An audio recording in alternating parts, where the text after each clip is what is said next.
Hello class 7 students.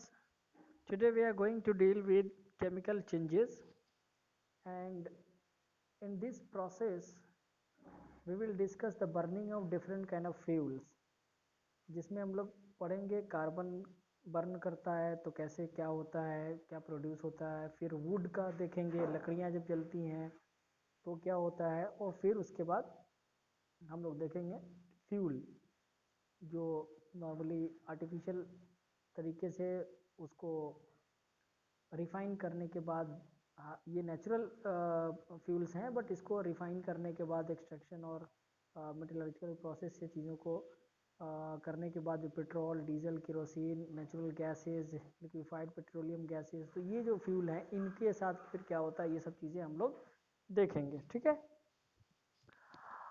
तो आइए देखिए, नॉर्मली सबसे पहले जितने भी ऑर्गेनिज्म हैं ये प्रोमिनेंटली कार्बन के बने होते हैं। और कार्बन जब जलता है मीन्स वो एयर के प्रेजेंस में जलेगा, दैट इज एयर में से ऑक्सीजन यूज़ करता है वो। तो कार्बन जब ऑक्सीजन का यूज़ करके वो बर्न करेगा, उसकी कंबशन होगी तो ये बनाएगा कार्बन डाइऑक्साइड। ठीक है। और कार्बन डाइऑक्साइड बनाता है। कॉमनली जो फ्यूल हम लोग यूज़ करते हैं, आप देख सकते हैं यहाँ लिखा है, कोल है, वुड है, पेट्रोल है, केरोसिन है, कार्बन है। इन सब के अंदर है। कोल कंटेन्स मेनली कार्बन। ठीक है।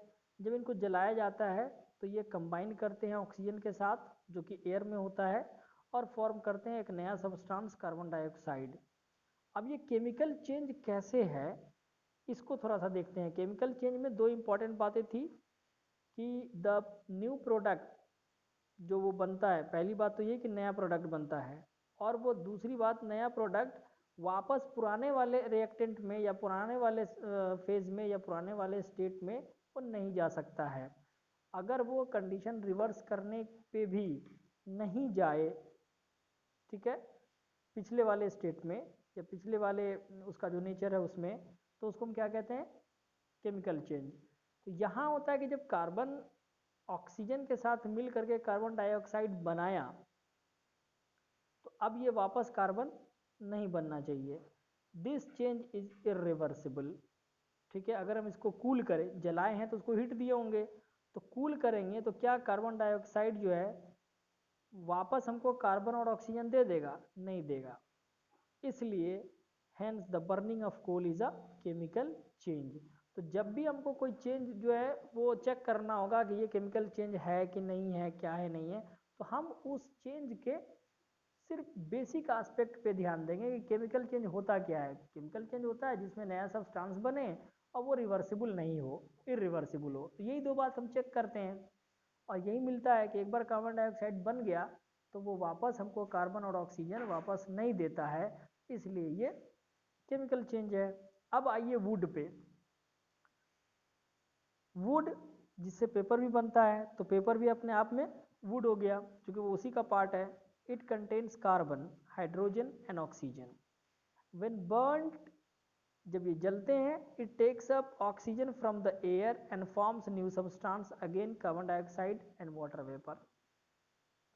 जब लकड़ियां जलती हैं या पेपर आप जलाते हैं तो क्या होता है,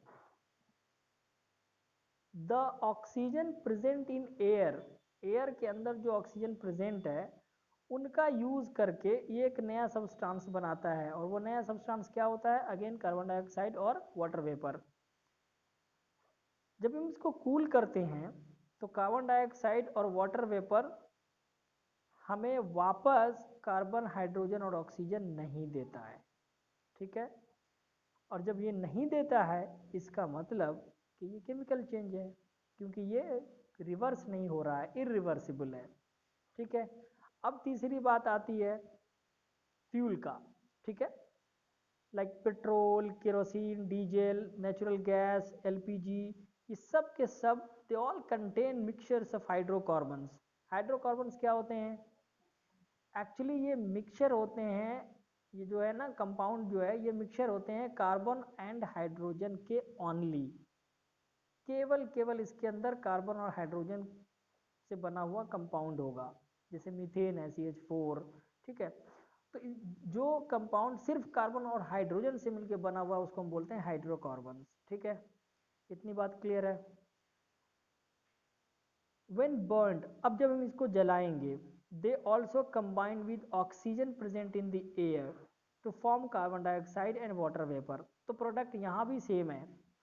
And the burning of such fuel do not give us back that carbon and hydrogen water जो भी उससे मिलके बना है, ये हमको वापस वो रिएक्टेंट प्रोडक्ट नहीं देता।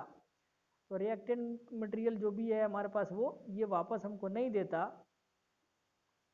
वाटर वेपर और कार्बन डाइऑक्साइड जो बना, ये जिस चीज़ से मिल के बना था वो वापस आना चाहिए, नहीं आ रहा मतलब केमिकल चेंज है, सिंपल बात। ठीक है, अब अगला टॉपिक है आपके पास यहाँ पर रस्टिंग। तो सबसे पहले तो रस्टिंग होता क्या है? ठीक है, ये बहुत सारे बच्चे क्या कर रहे थे, ये जो लास्ट लाइन है ना, forming of rust is called rusting, यहाँ से उठा के और बातें कर देते हैं।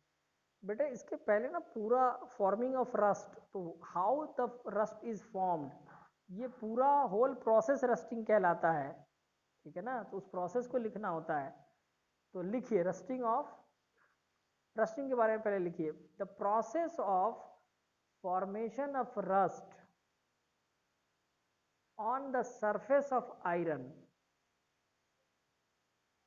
क्या लिखा? The process of formation of rust on the surface of iron by exposing it to the moist air, by exposing it to the moist air,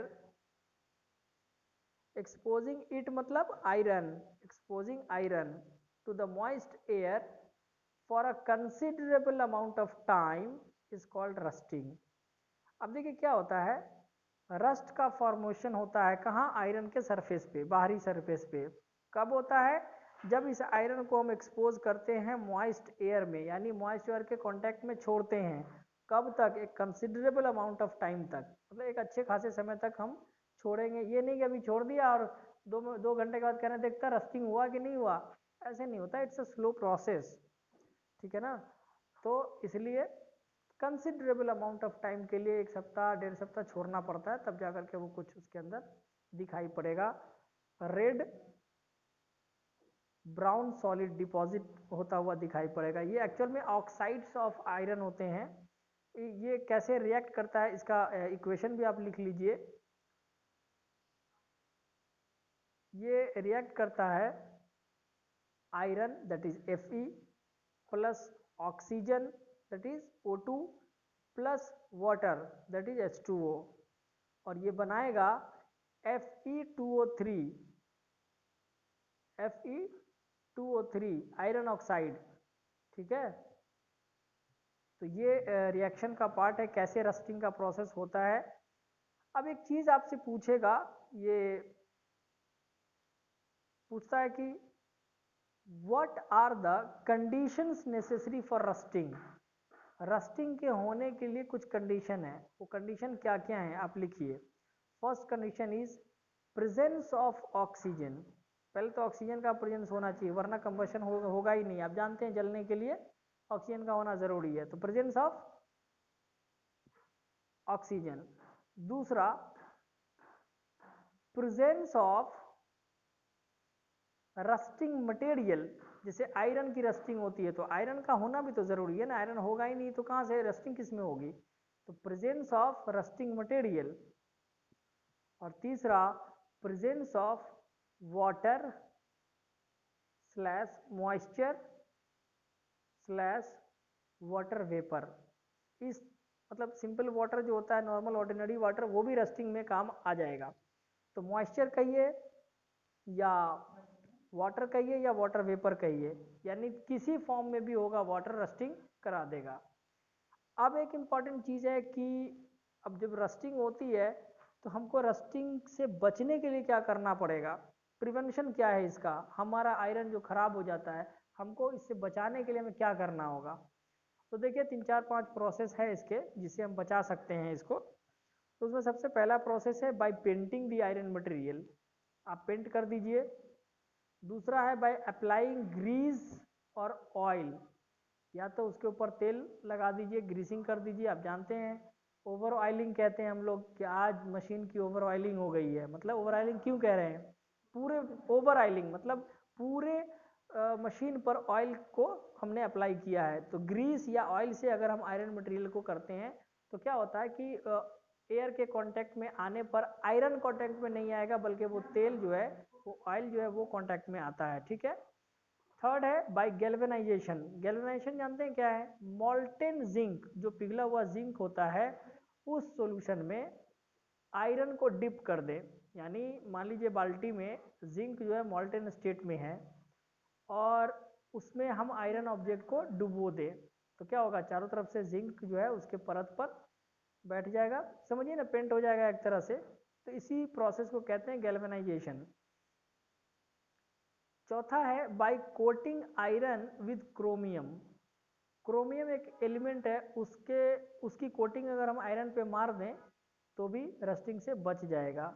और लास्ट है the making alloy of iron. जैसे कि stainless steel वगैरह है, iron से बनता है, तो वो स्टेनलेस होता है, बिल्कुल उस पर रस्ट फ्री होता है, रस्टिंग नहीं होता उसके अंदर।